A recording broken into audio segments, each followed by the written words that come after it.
Hi, everybody. Today's September 19th, 2023, and I'm honored, genuinely honored to have Will Reilly with me. He goes under Wilfred Reilly as well as a byline, and he can be found on Twitter, Commentary Magazine, and he says things that probably you have thought and comes up with the answers and data to justify it. Tell us your latest book, what you're up to now, what are your receptions, and anything else you want to mention. Yeah, so I'm glad to be here. I enjoyed talking to you on my podcast with Charles Love, Shamika Michelle, Cut the Bull. I'm Wilfred Reilly. I'm an associate professor of politics, political science at Kentucky State University, typical American state U, except that we're a historically black college as well, I will note. I'm the author of a couple books. In addition to one academic monograph that no one read, I've written the books Hate, Crime, Hoax, Taboo, and the upcoming Lies My Liberal Teacher Told Me, which looks at, like we've seen, and they all have these edgy titles. I mean, these are popular press books. So they're all for, like, this one's for HarperCollins. The others were for Regnery. They're for very large conservative or mainstream publishers. Mm-hmm. So, I mean, my academic stuff has titles like, a quantitative analysis of the diffuse use of force on African COVID policy and so on. But I mean, like, the latest book simply looks at, we often hear that these critiques of a USA that's been vanished for generations, I think, like, there are books like Bury My Heart at Wounded Knee and Lies My Teacher Told Me that are very critical of kind of the old jingo order in America. The schools used to tell us that this was the greatest country in the world on every point. It is on many, but that there were very few Native Americans here when the whites arrived, so on. There's a whole genre of literature of this kind of thing. Mm-hmm. And what strikes me is that with this stuff, just like with the New York Times running, like breaking Emmett Till coverage every couple of days, you're talking about the world that was. Like, you're talking about pre-1955, 90% white America. And one of the things I look at is in the world since then, during the past 80 years for us in the integrated North, what have the mainstream stories been, and have those been any more honest than the ones that came before them? So Lies My Liberal Teacher Told Me, I simply sit down with some of the major textbooks in academic education now, not in 1970, which is the first book, and I read through them and I find these mainstream storylines like Native Americans were peaceful. No, they weren't. I mean, Native Americans were the greatest warriors in history. The Aztecs farmed humans, which has only been done on 2 or 3 different occasions. I mean, the Red Scare was this unfortunate time of troubles when stupid rubes attacked innocent artists as agent operateurs of the communists. No, like, almost everyone accused during the Red Scare was a communist. I mean, in political science, we talk about the Venona cables, and young political scientists like that. Yeah, we're often expected to read them, to have a passing familiarity with them. And I mean, every one of these people, Hiss, the Rosenbergs, so on, that was accused guilty. Yeah, guilty.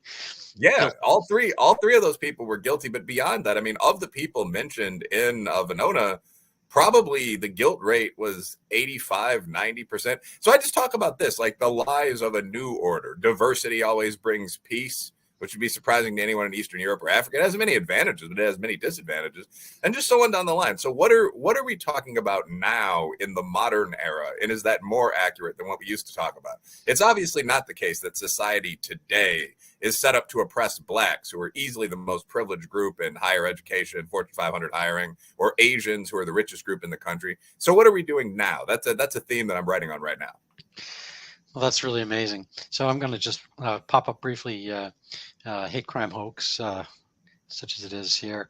People can see it, and they can find your author page on Amazon as well. And I have not seen I don't see the lies one here. Is this taboo? No, 10 facts you can't talk about. Anyway, we'll come back to that. Yeah, if you go to the author page, you'll see all of them. Fair enough. So I'm going to stick maybe on Hate, Crime, Hoax, because I was reading up on it. And can you talk about what inspired you to write Hate, Crime, Hoax, and what has been your personal experience regarding the topics in the book? Well, what inspired me to write Hate, Crime, Hoax was just basically the idea that a lot of these high-profile stories of like race and conflict were just clearly turning out not to be real, and this was being ignored.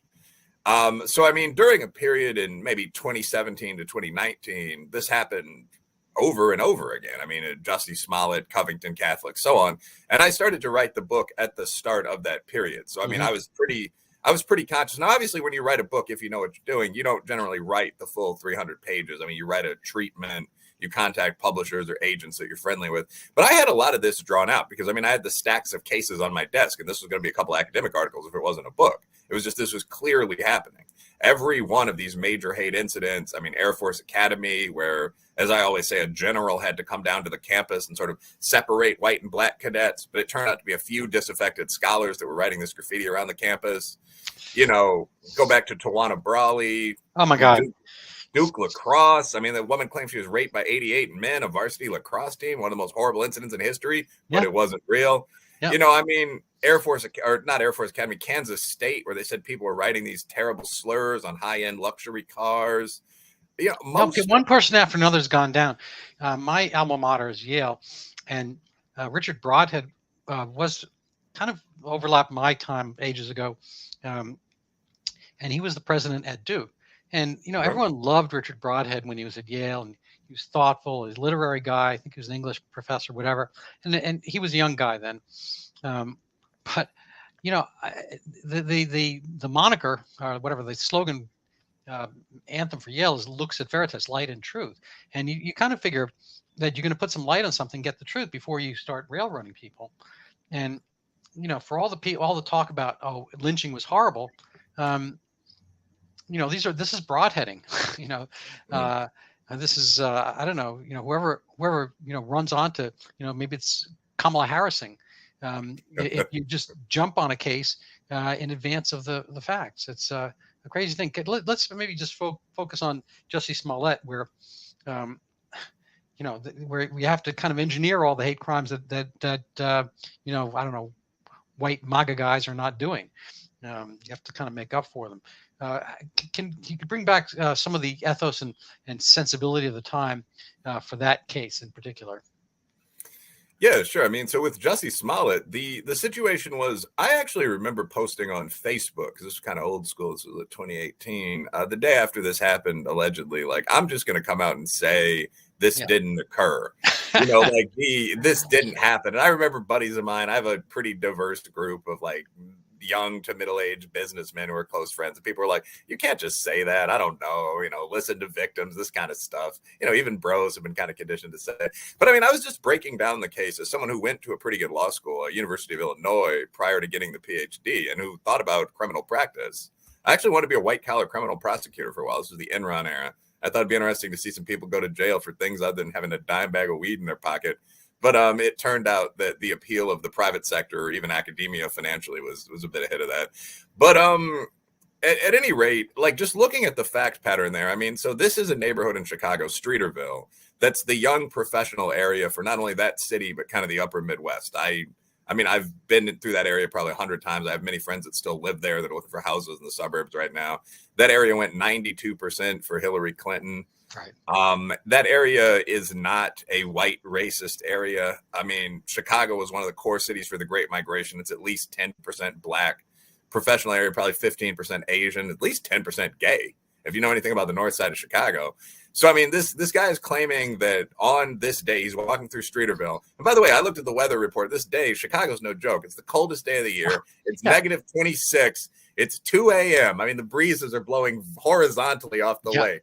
So he's saying that and this is like a half mile from the lake, by the way. There aren't people walking around in that area at all if they can avoid it. You know, you're taking trains, looking up a friend with a car. But he says he took a mile-long walk to a Subway sandwich place through one of the few really alleyway lanes in this entire area that doesn't have cameras on it for the luxury hotels and so on. And he's accosted by these two guys that are in full MAGA gear, like red hats, patriotic ski masks, if I recall correctly. One of them's holding a rope, like a knotted rope noose. One of them's holding a gallon bottle of bleach, you know, as though they were going to dye him white or something. These two big Caucasian fighters attack him, but he's able to fight them both off. Jussie Smollett is a slim gay man who weighs maybe 150 pounds. Not that sexual orientation is necessarily relevant. So he fights him off, but they manage to throw the noose around his neck. Really good bit of angling there during this physical brawl. And he kind of stumbles away. He's still clutching his like tuna salad sub through all of this, if you recall his story. And he manages to come back home. He's crying. He has a noose around his neck. And his buddy who's in the apartment makes him call the police.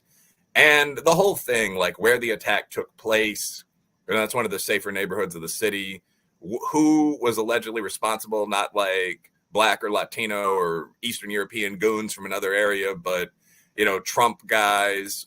What he said happened. He fought off 200-pound Trump veteran types. I mean, just the whole thing was just clear and apparent nonsense. And of course, it was revealed to be nonsense. I mean, this is two of his buddies from the gym who happen to be Nigerian, by the way. Right. I think are they twins too? They're brothers. One is 9 months older than the other. It's a big West African family. That's called Irish twins, Nigerian Irish twins. Yeah, I mean, a lot of African and Hispanic immigrant groups probably follow almost identically the patterns of the Italian and Irishmen before them. And I think we'll have a similar future in the USA. But at any rate, I mean, so that's what happened. Like, he paid his two boys from the gym to beat him up. But the whole thing became this major symbolic case because he pressed the story so hard. And Smollett is, I don't know how familiar you are with the social class in the Black community, but Smollett is kind of a scion of the elite. I mean, he's probably about half Caucasian. He's very well educated. I think his dad's Jewish. I think they're divorced. But you know better than I. There's some acting or something like that through the family. Yeah, it's a well-known Black and Jewish family. I mean, he went to, I think, Howard, although that could be an error. I mean, that show that he was on, what's it called?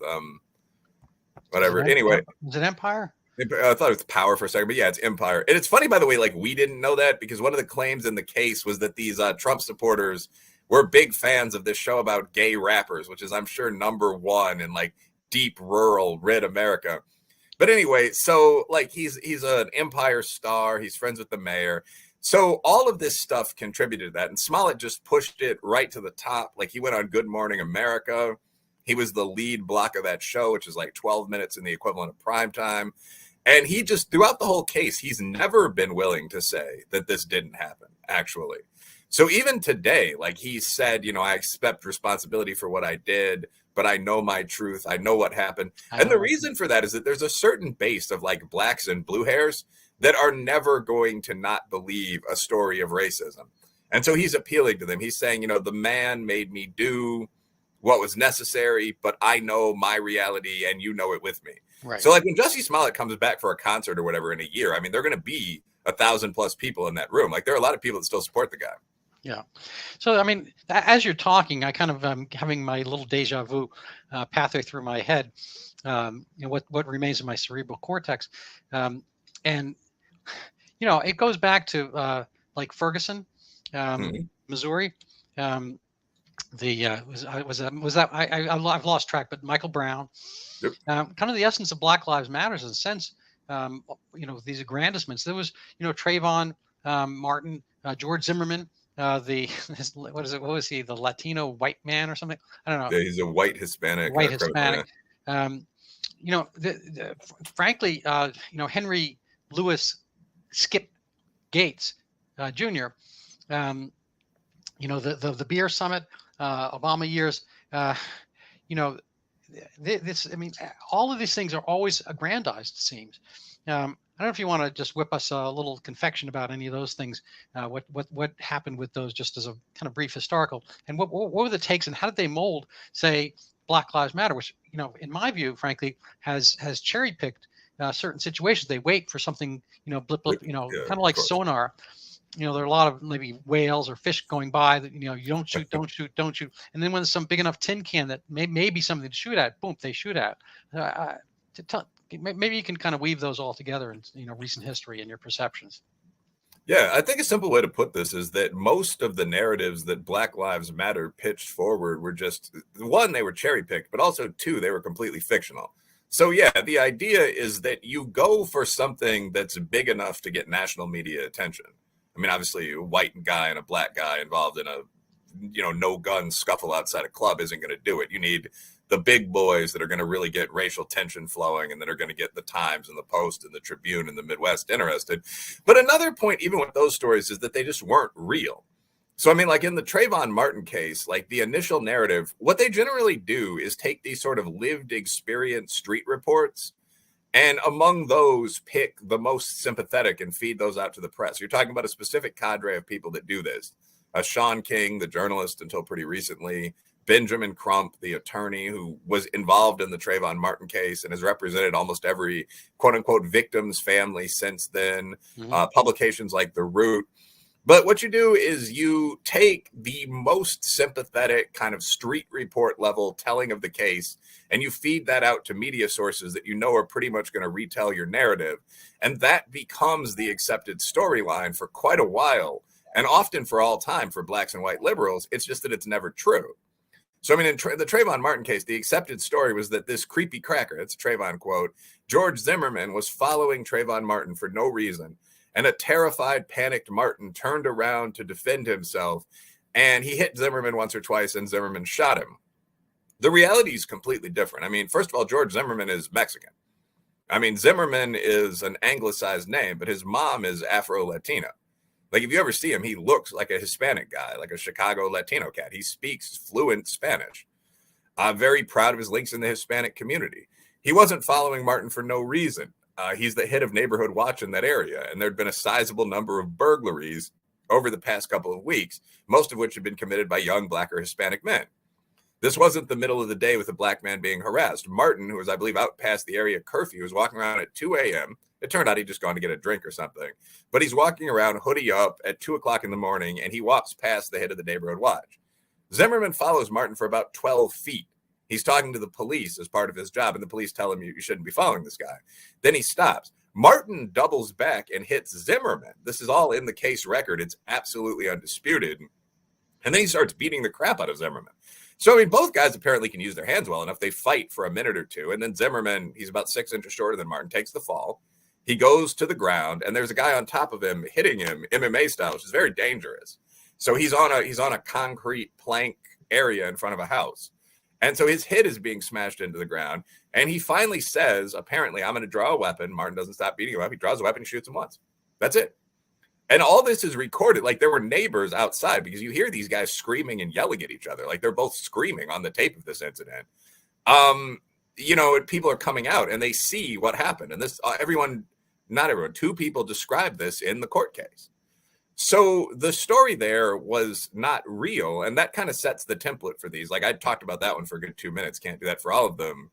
But I mean, like Michael Brown, for example, the whole narrative there was hands up, don't shoot. That an innocent man had been killed while he was essentially begging for his life. You know, this cold-blooded lawman had gunned him down. What actually happened in the Michael Brown case was that Michael Brown was, I believe, wanted for armed robbery. He'd certainly committed or a strong arm robbery. He'd certainly committed a strong arm robbery on video. He'd beaten up the small, either Asian or black owner of a popular local business, thrown him against the wall, taken a box of pretty good cigars. He'd done all this stuff. He just walked out of the place. He's wanted. You know, wisely for a wanted man, he's walking right down the middle of a busy street with one of his buddies, and a cop. And it's really hard to understand the hood if you haven't been to the hood. Like, I was born on the south side of Chicago. I didn't live there for all that long. I moved to the pre-gentrification north side, which also wasn't great. But I mean, I lived from then high school, grew up on the east side of nearby Aurora. And these are all like working class 2 hood neighborhoods. And I mean, there on down, I mean, you'll see just like people will take over the streets for like a bike race. You know, it's difficult to imagine that if you're from some pleasant suburb. Like, what do you mean he robbed a guy and no one stopped him, and then he was walking down the middle of the street with a couple of his friends? That's just what it sounds like, you know? But Ferguson has a sizable middle-class area. They have a real police department. So a cop stops him, and apparently Brown attacks the cop. Like, Michael Brown's DNA was found on the slide and trigger guard of Officer Darren Wilson's gun, and that he must have reached into the car, and the 2 guys must have been involved in a fairly serious struggle.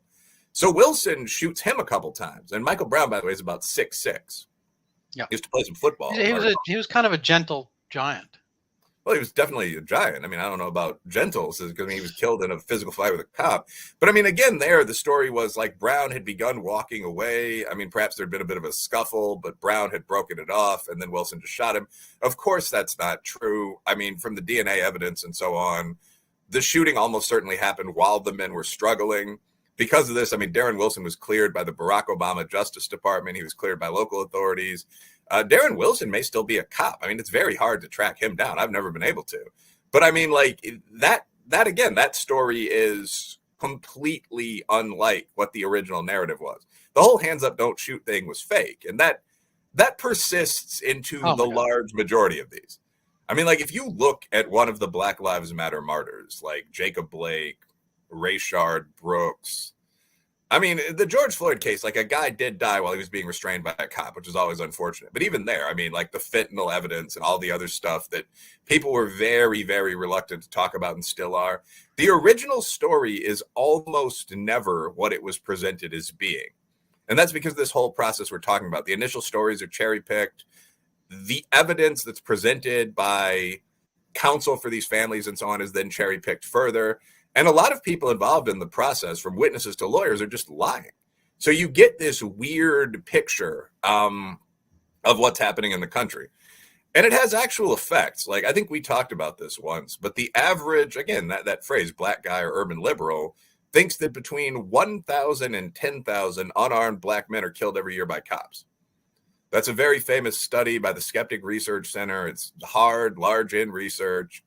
And I mean, that's what they found, that I think it was 34% of people who identified as liberal across those two categories think that the average number of unarmed blacks shot is about 1,000.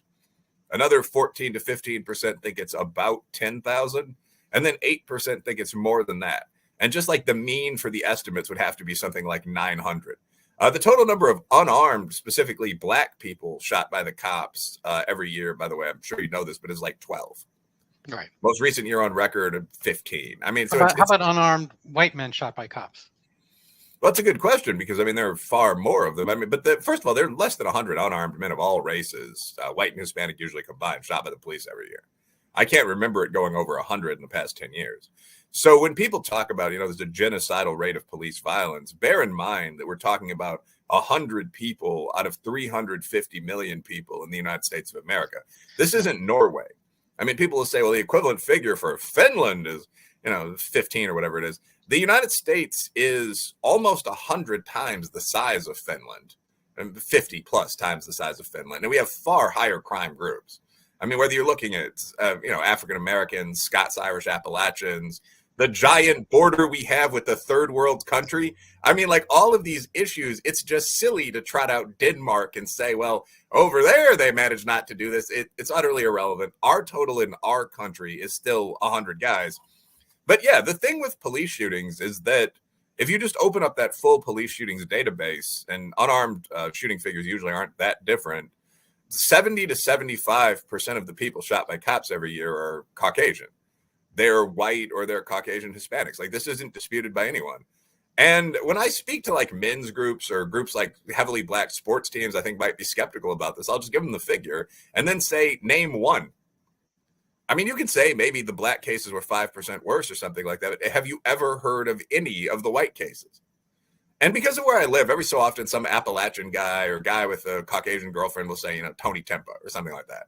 But most people in that age range could name probably 15 of the black quote unquote victims, right. From Trayvon all the way through to George Floyd, beyond him to Jacob Blake, and so on down the line. So there's this false impression of like a 15 to 1 or 15 to 0 pattern of atrocities. And the reality is that, no, I mean, it's pretty much what you'd expect. It's 4 to 1 white, 3 to 1 white. So two questions. First of all, well, I mean, again, things are bubbling up. I remember the Memphis shooting, which the black officers on a black guy, and that was white supremacy. Shooting, Asians getting shot is also white supremacy. But a side question: is there any chance anybody in the NBA, for instance, LeBron James, whatever, would ever come across your book? We mentioned sports teams, talking to sports teams. Has anyone ever hired you to talk about these things? Kind of this, endless kind of funereal procession that's been going on in our sports leagues seem all, for the most part, to be based on a false premise. Well, at the very, very same time, ironically, despite Colin Kaepernick's musings, people are paid very well. I mean, most of these guys in the course of, say, a month or two will make more than I will have made in my entire life. And I mean, I got these two little letters after my name, which don't, it's not as many as three letters of the NBA. But it's kind of a funny thing, difficult way of being oppressed. But have your views filtered upwards at all? Is there kind of like a glass ceiling? Do you get Uncle Tom'd, or what gives? I think a lot of people know that what I'm saying is by and large true. I mean, so for example, we talked before the show a little bit about Rich Hanania. He has a new book out, The Origins of Woke. And I mean, you can argue that he used to be kind of a bigot. You're talking about 10 years ago. But right now, I mean, he's a think tank fellow. The book is pretty factually based. And it's been getting these hyper negative reviews that don't really have anything to do with what he actually said. It's kind of phenomenon. Yeah, it's the idea of like presentation of verboten information. Yeah, it can approach the comic. But like a review from The Atlantic said, and I'm pretty much quoting here, Mr. Hanania makes some good points, but he also claims some wild things. For example, that there are major SAT and IQ test score differences between current groups that may be cultural or even genetic. And he doesn't cite this controversial point. And I was reading this and I was like, this is embarrassing. A controversial point? That's one of the best known findings in psychology, that there are regional, racial, national differences in IQ. Right. It's also worth noting that there's a pattern called the Flynn effect. These can change and do frequently. Mm-hmm. The entire Western world is 18 points smarter, or 18 points higher scoring on tests, assuming the same baselines for the test. There's actually quite an interesting literature here, but than we were in 1950 or so. So, I mean, most people don't necessarily think this is genetic, but it's crazy to deny. And we recently saw one of the 5 or so major magazines in the country just deny it. Hanania doesn't even cite this. What's he talking about? So I think this is indicative of a pattern you see pretty often, where a lot of people basically know things, but it's considered very dangerous to know them or to talk about them. I'm pretty sure the figures for just ordinary black guys or white libs in cities that I've mentioned are accurate. But I'm also pretty sure that most hiring managers at Fortune 500s know what the current test score differential is. I'm pretty sure that most owners of NBA teams are aware of most of the things I say, like that there are higher crime rates in Black or Appalachian communities or something like that. I can't imagine reaching that level and not knowing that. Mm-hmm. And I myself individually get a lot of interaction for some pretty significant people that you would be surprised by. I mean, at the level of like congressmen and senators saying things like, I've read your book, I'm going to be fairly quiet about this, but I'm definitely going to be advised by that when I'm looking at crime bills and so on. So that happens all the time. What I don't see a lot of, to answer your question, is people publicly saying, oh yeah, what Reilly or Murray or whatever said is accurate. And we need to start discussing that.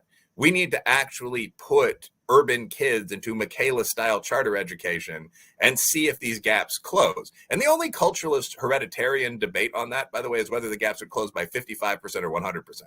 Like we all, to some extent, like that's the Hered estimate, that's the culturalist estimate. Mm-hmm. So we all, to some extent, know what would work. Most highly intelligent people, not some city kids sitting on a skateboard of either ethnicity, know what the issue is, know what the data is. It's just one of these weird situations where like women with clitoral orgasms in both of our fields, actually, if you're talking about political science and psych or medicine, used to be considered nymphomaniacs. I mean, they might have to get lobotomies for this perversion, So, I mean, like most people who discovered this about their wife probably were very aware this was common if they'd had any previous partners, probably just shut the bleep up about it, no pun intended, kind of knew what reality was. But the thing was not discussable. And that's what we run into with a lot of these test score issues, a lot of these crime issues, a lot of just comparisons across racial lines. I mean, I've also found as a black man that it's somewhat taboo to point out that 46% of young white women are mentally ill. I mean, that's the percentage diagnosed with a severe psychological condition in the past 5 years. I've been known to trot that out in online race bantering conversations. And again, the smarter people in the conversation already know that and just kind of whisper, you can't say that. But many, many people are shocked by it. And again, that's a problem you have to resolve when you look at the Munchausen effect of that on young children and so on. So, no, I'm not asked to talk to a lot of sports teams, but I mean, I'm frequently contacted by people at the level of their executives who will say, it's interesting you're saying this. The question really is how to bridge that gap. Been rambling a bit here, but just if No, but if most leaders know something and it's utterly taboo for the leaders to say the thing, how do you get the thing that would fix the problems communicated? I know. I'm a conservative, and amongst my coterie, various social community, religious groups, and so forth, I'm that guy, and I'm not afraid to say what I think, because there's no purpose having free speech and whatnot if you're not going to exercise it. And every now and then I get somebody whispering to me, I read your post on this and this. I would never comment on it. I won't let anybody know, but I agree with you. It's like, well, dude, that's awesome, but say it. See it, say it. Anyway, just getting back to kind of this. I don't have a LeBron James fixation, but I think he is an interesting position, an interesting man. Obviously, an incredible athlete, and to his own life applies, the level of devotion and work that has allowed him to have a career, 5-8 times longer than the average in the NBA, and increasing the sky as far as greatness goes. But he came onto earth in very dire circumstances. His mother, even his wealth, there's nobody who's volunteered to announce that he's the father of LeBron James. So this points to a circumstance where the mother was kind of living a life in extremis, having her own issues of one type or another, and another. And from what I understand, LeBron was brought up by I believe a police officer family who was in foster care. And this gentleman gave him a sense of discipline and devotion and what would not fly, and thus it just seems hurtful that, during these protests against policemen, that Mr. James did not stand up and say, these guys have tough lives, like Doc Rivers' father also was a policeman. And I think that points to, it's tough to make it in the NBA. I'm sitting here wishing I could have done something like that. I didn't, and I'm not going to make any topical Woody Harrelson jokes, but the fact of the matter is, this is an enviable position, but it's more than talent. There are a lot of Darryl Dawkinses and whatnot who've made it to the NBA and then just frittered it away because they can't keep their brains together.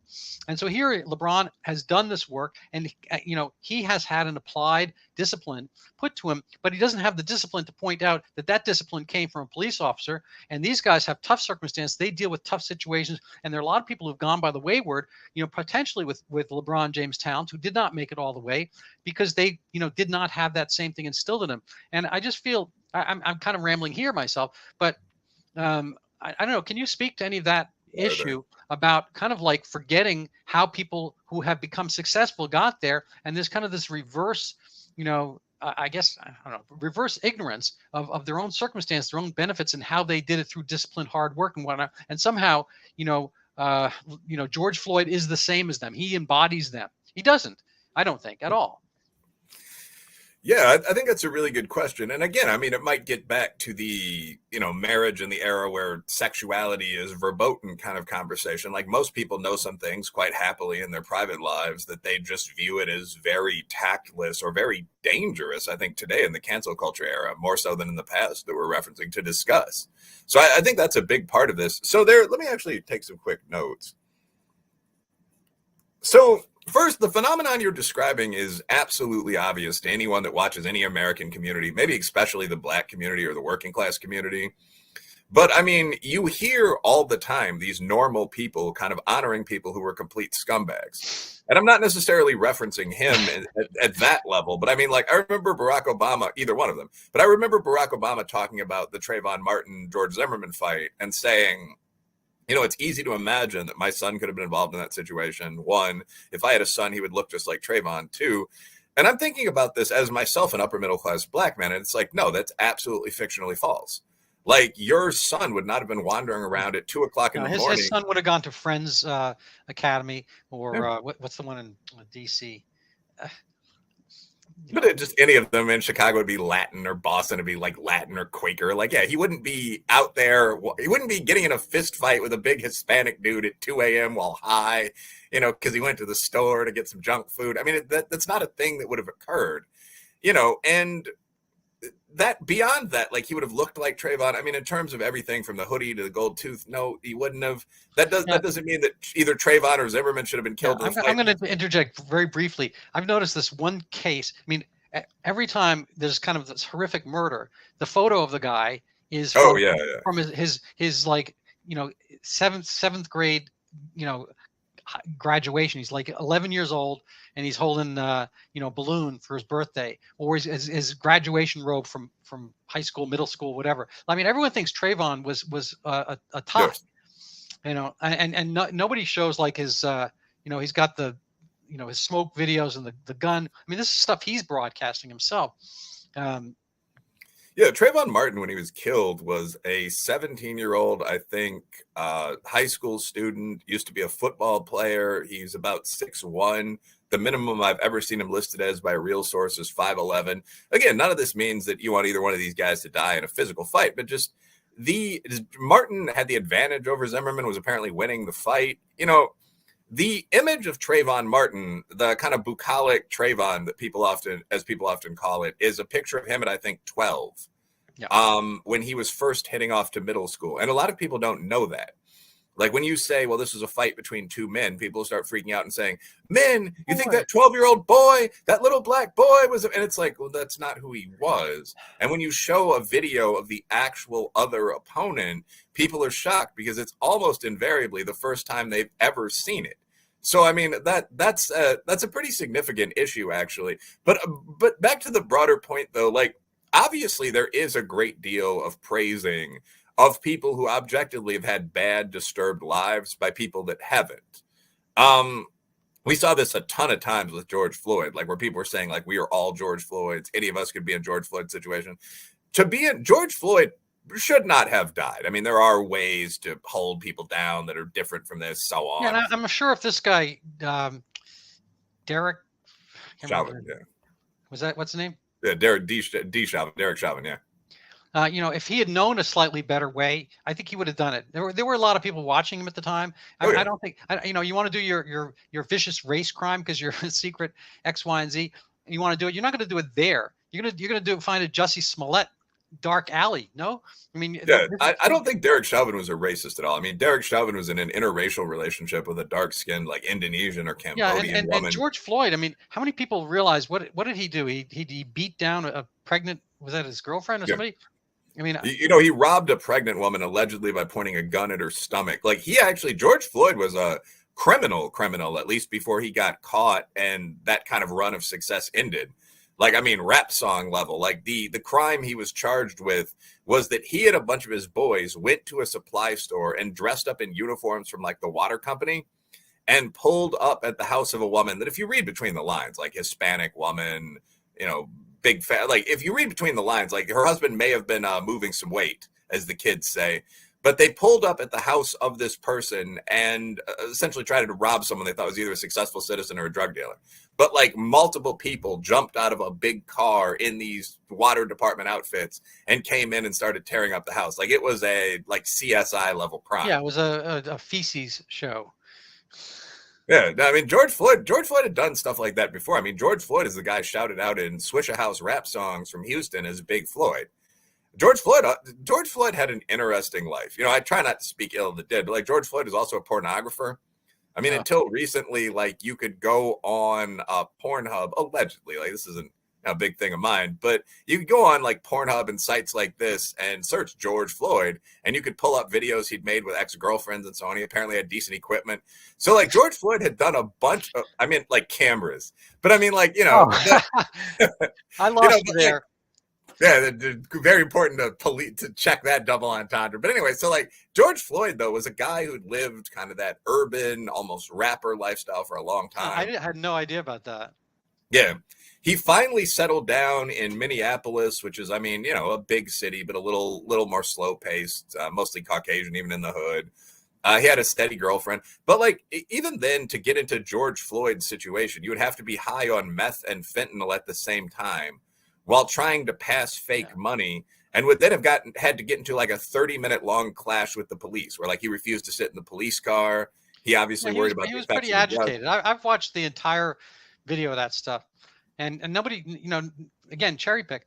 People don't show, the actual events. It's not as if, I mean, I sort of get it if you were, I don't know, in biblical times, this man did this to my farm. This man, screwed my goat, whatever. It's like, well, okay, fine. We're going to take your word for it, and we're going to, I don't know, string them up, crucify them, literally, figuratively, whatever. But it's like we have like so many videos going on simultaneously, and nobody is willing to look at them. Like, seriously, and these things get withheld. I can't remember. I've kind of lost track of all the cases, but wasn't there a Chicago case? They wouldn't put out the video, and or you tell me. I mean, you're better up on this. And it's like the video might show that things were not as bad as they people allege. I mean, am I wrong this here? has happened over and over again. I mean, so there actually are Chicago cases like Laquan McDonald where the video made the police look worse. But there also are a number of cases from that city and from other cities where releasing the video, by the way, this is something that's true so broadly that now the Ben Crump types are opposing body cameras. So like the whole argument for body cameras on police was we'll get to see all the corrupt. No, we're not going to get we're not going to get the settlement we want.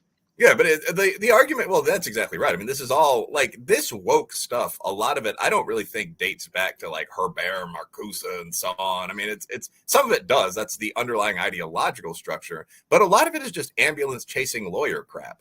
Right. I mean, like a lot of the people in this field, from Ben Crump to Maxine Waters in her former profession, are attorneys, as I understand. And so there's a big element of just like these civil rights laws, these hate crime laws make it possible for judgments of X size to be collected. And there's going to be a class of people pursuing those. And they're going to have an interest, along with people who work as staffers for NGOs, in fermenting and quote unquote bigging up racial trauma. But in terms of the cameras piece, the argument was that police were going to be revealed to have been behind the scenes very racist, using language like quote unquote the N-word, attacking black people unprovokedly, so on down the line. And that's why we needed the cams. And in reality, what the cameras revealed is that police were often in these really unsympathetic hood and also quote unquote redneck environments where like drunks are spitting at them and people are behaving just totally idiotically. People are often screaming things like, I can't breathe, not knowing there's a camera on so you can see that they're not being touched. And so now civil rights groups are saying that the cameras are making black people and poor people broadly look stupid. So, I mean, there's an attack on them that like footage from the cameras can be used in court to make the cop look more sympathetic. So it's a whole interesting thing. And yeah, there are a lot of camera videos that did not have the intended purpose. But the original question you asked, I think, is such an important question that it's worth really responding to in detail. And that is, why do people that are very successful, maybe especially in minority communities, insist on promoting this narrative that's extremely negative and that's anti-success? And there are a lot of reasons, from the one we've discussed already, you don't want to get the equivalent of the lobotomy today, to just that's one way to stop the competition, isn't it? But I think that the more notable thing is just that they obviously and measurably are doing this. So there's a term, I think Rob Henderson was the first guy to use the phrase luxury beliefs, but there's an interesting split in society between an upper class that says a lot of woke stuff, but lives very, very conventionally. Mm-hmm. Like quote unquote body count is much lower for upper class women. Women in the upper and upper middle classes are likely to marry before about 27. You get out of law school, he's a dentist. These people almost invariably live in 2-parent homes, have at least 2 children, so on, so on, so on, so on. And then you have the message that they're presenting to other people, which is like there's no difference in family structure in terms of what succeeds. Mm-hmm. You're healthy at any size. All these people also, I play some tennis at this point in my life. All these people are fit, squash them in, none of them weigh 300 pounds, but you're healthy at any size, down there. Diversity is great. I live in Scarsdale. It's 89.1% white, and so on. I've read Charles Murray's Coming Apart, mm-hmm. and this is really the essence of the book. Are you familiar with it at all? Yeah, no, I think he inspired Henderson. Henderson added some language, but yeah, this is one of the legendary books in social science. Yeah. On this. Yeah. So to briefly, he's got 2 towns. I think one is Fishtown, the other is called Belmont. And I think Belmont is based on Belmont, Mass, which is a leafy suburb.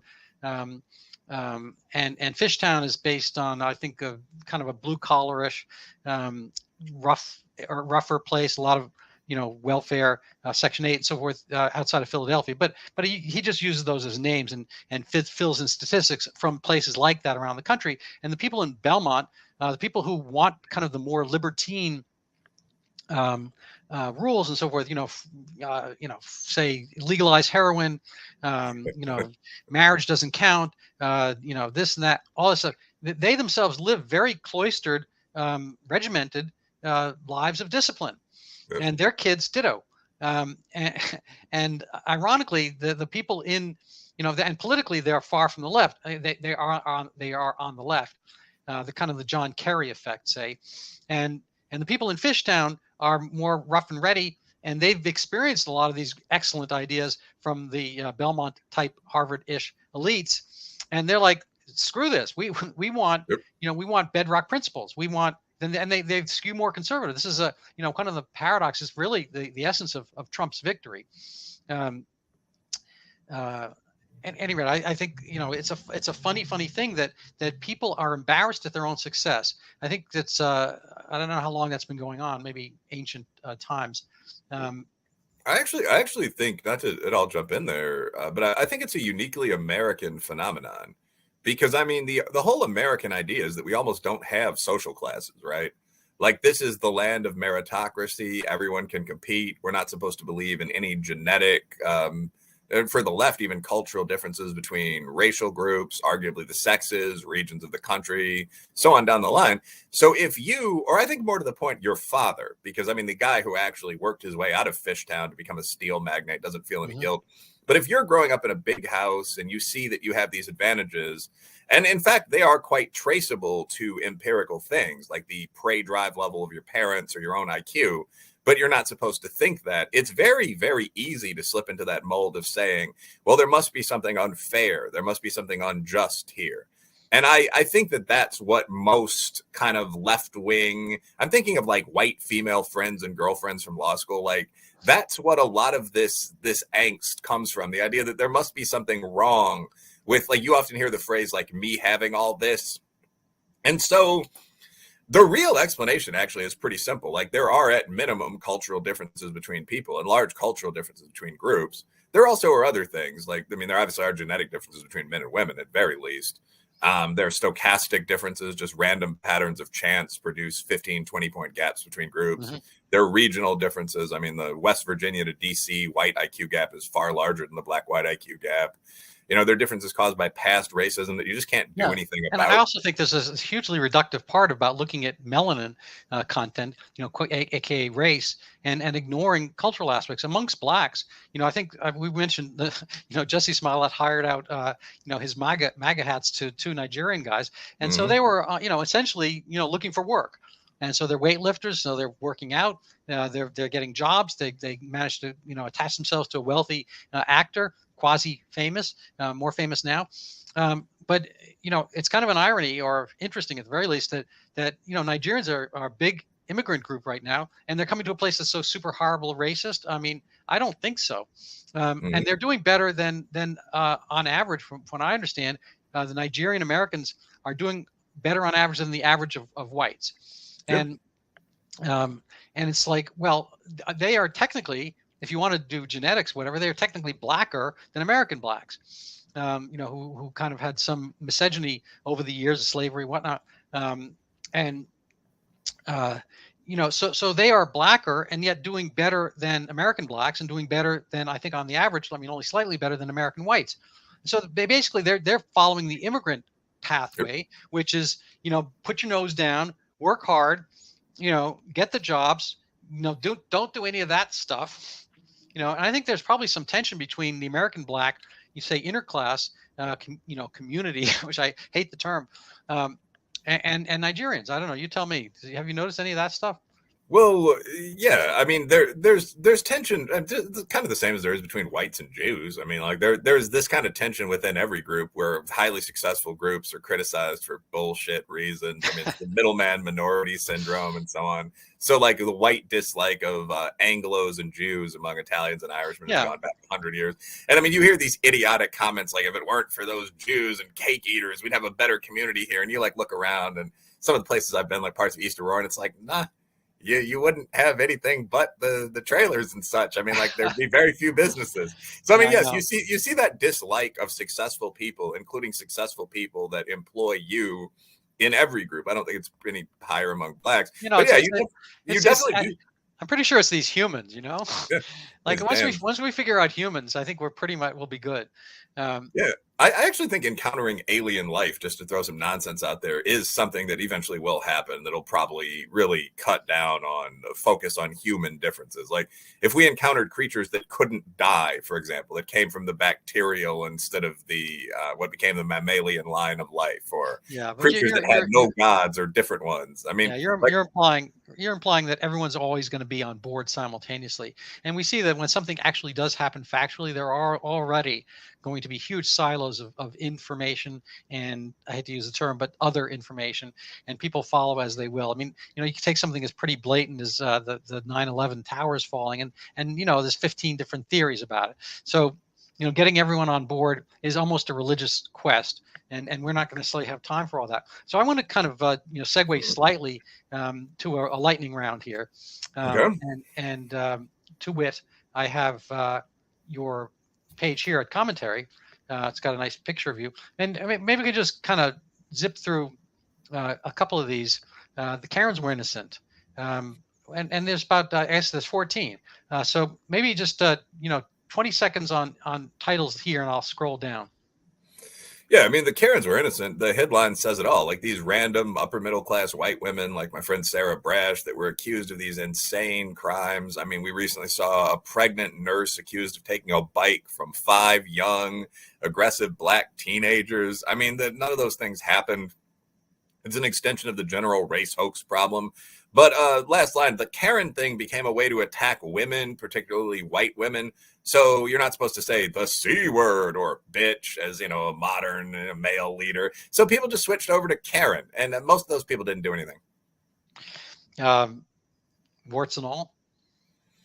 Oh, yeah. I said MLK was a great man, warts and all. Title pretty much says it all. I mean, there's a new MLK biography by John Eeg, the, I believe, sociologist, that's very open for a change about MLK's like blatant plagiarism and chasing women and so on, but also points out that he and JFK was no better, got the Civil Rights Act through. So let's not iconize our heroes. It would be just as easy to tear down a statue of MLK or JFK as a statue of Washington. It's stupid to do in all 3 cases. So quick side question: was MLK a Republican?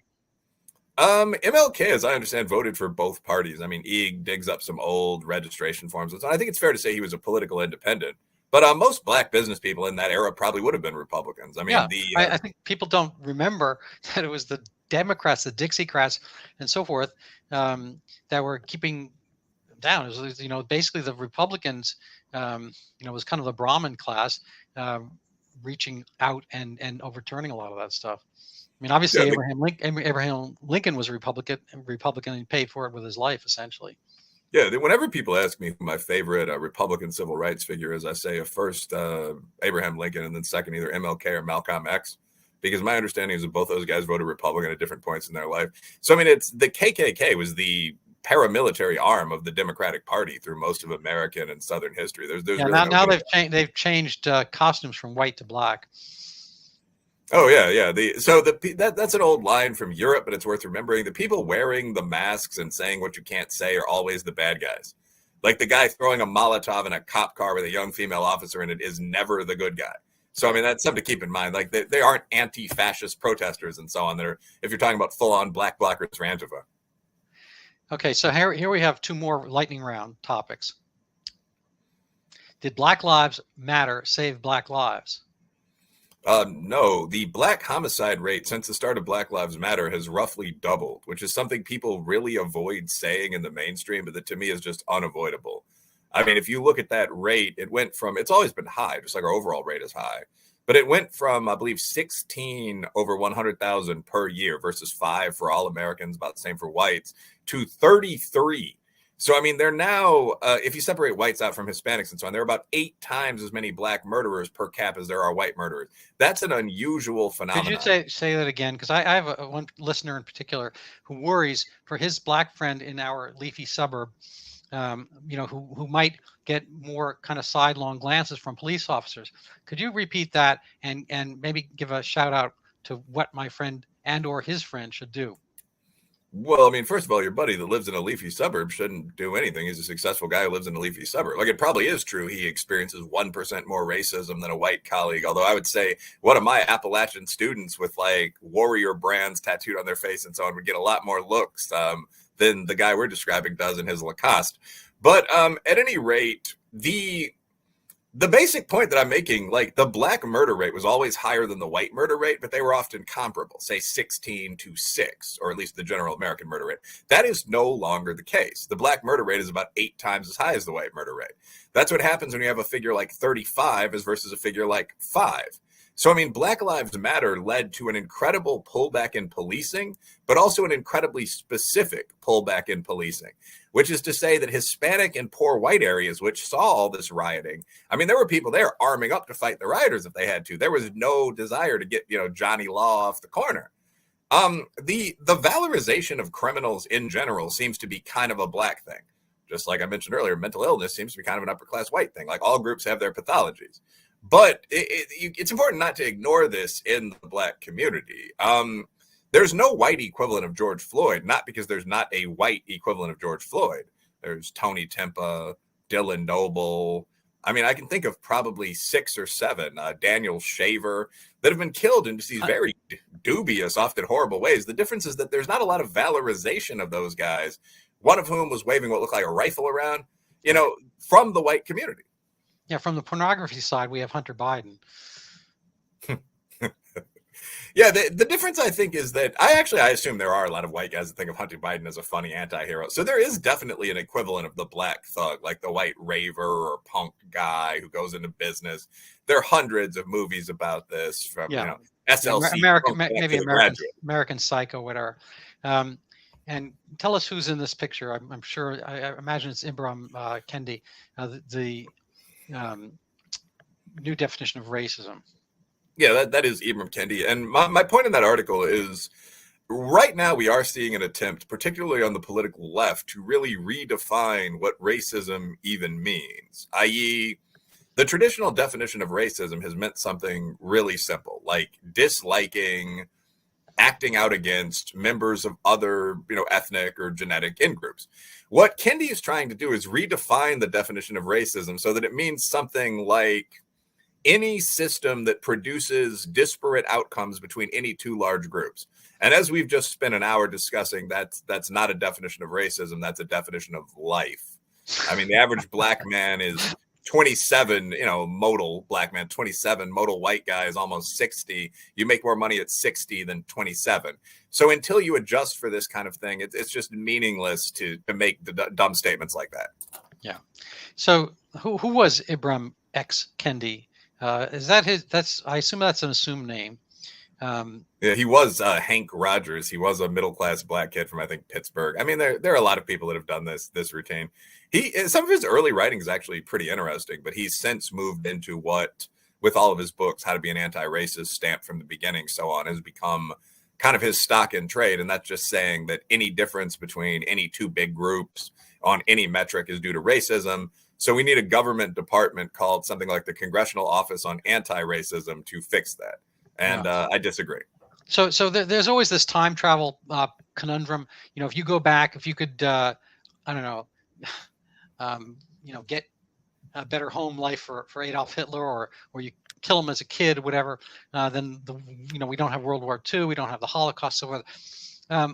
So my time travel question is Tawana Brawley, Al Sharpton. If he had been made to pay damages, which I gather he still hasn't, and or serve some jail time for inciting rioting the Freddie's what is it, Freddie Farkas Market or whatever it is, Freddie's Fashion Mart. Yeah, thank you. Do you think that's a reasonable point? I mean, if I perfect my time travel machine. Well, I don't know. I mean, I think what would have happened if Reverend Al had been assessed damages in the case is simply that he wouldn't have paid them. I mean, like, I know, but so the thing is debtor's court. You have to. What if he had to, or Jussie Smollett for that matter? Neither one of them has had to do anything. We're in this stage where, OJ's he actually made a really hilarious joke the other day, but he did it from his home. He didn't do it from death row or whatever the equivalent would be in California. So we have a situation where people like literally are getting away with murder, and or quasi figuratively getting away with murder. So my question is, if we could go back and have the seminal, kill baby Adolf Hitler moment, would it be to have some aspect where there's a truth telling of these race hoaxes and hoaxes in general? I think that it would have to be broader than the one specific hoax. I think that had there been a decision in the late 1960s to adhere to what the Civil Rights Act actually said, like to not allow guilt to drive the country into letting people, specifically black people, but it's now expanded beyond that, make absurd claims and pretend to believe them, this would be a much better country. I think I can just objectively say that. Every one of these cases came out of the desire or the willingness of mainstream white America to believe that in the 1980s, 90s, 2010s, there's some hidden agency out there that's victimizing just sort of normal black business people. Not like the cops might be 7% more racist, not something you can fix by hiring 6% more black cops. It was never that kind of intelligent conversation. It was like, okay, here's a girl who has obvious dog feces on her arm who claims that the New York City DA took her into the woods and raped her. Are we going to publicly cover this like a serious case or not? And had there been a twist, you add a couple words to the Civil Rights Act, this cannot be altered or something like that. Had there been a twist that would have prevented whatever social pathology caused people to pretend to believe that, that would have changed the country. Had we just hit Reverend Al with 100,000 more in sanctions? No, I think he would have raised that from donors, or he just would have gone to jail for 6 months. But who was that other clown? I don't think you'd be on MSNBC currently, but maybe I'm wrong. Well, one of the things with Al Sharpton is that part of what I'm describing is that there is a radical double standard in the upper middle class, not anywhere else, not from your football coach, nothing like that. But in the upper middle class, in the public eye, there is a radical double standard when it comes to the treatment of minorities versus whites. And this is just sort of obvious. I mean, like I feel no guilt or pride about this, but I belong to a couple of fairly activist pro-minority organizations. Like I'm a member of the National Bar Association, which is the Black Lawyers Association, which contains something like 9% of the lawyers in the country and is quite powerful. There obviously can't be any sort of Caucasian equivalent.